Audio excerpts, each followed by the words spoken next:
So for more on the story, let's cross over to SABC news reporter Hasina Gori. She's there. Hasina, a very, very good morning to you. Perhaps just give us a little bit of information about what we can expect today and some background into the story as well. Good morning.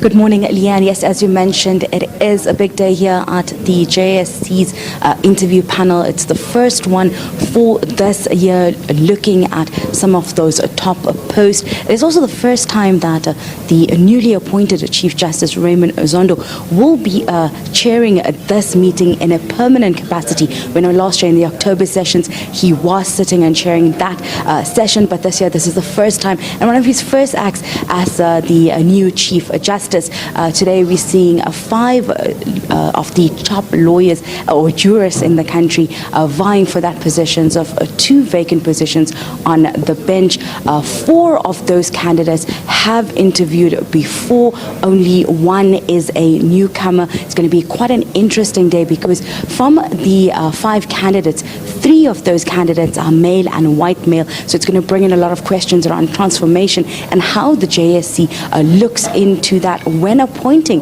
judicial members to the benches. We've also heard some criticism around the manner in which the commissioners handled this interview process. We spoke with Judges Matter as well as other lawyers and legal analysts over the last few months, and one of the criticisms that come up quite extensively is that there's no consistency in the way commissioners are interviewed, that there's no real criteria or guideline. So yesterday we saw a special session that was held ahead of these interview processes with the commissioners sitting in and coming together saying that they will now be using a 2010 criteria process that was adopted then almost a decade ago.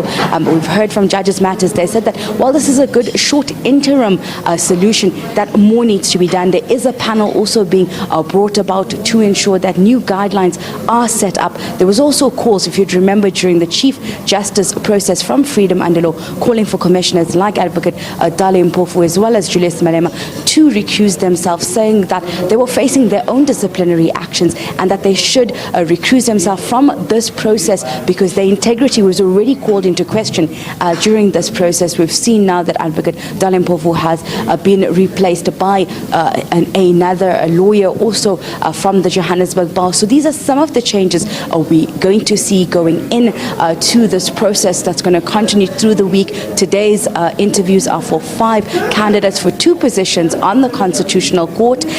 These include First Advocate Dodson, who's going to take the hot seat again for the 2nd time. So quite an interesting day ahead with these jurors really being brought to task and to answer on whether or not they have the skills and criteria to sit on that apex court bench. Back to you in studio, Leanne. Hasina, thanks very much. Today, a big day and certainly something that we'll be checking in throughout the day. Hasina Gori covering that story for us here on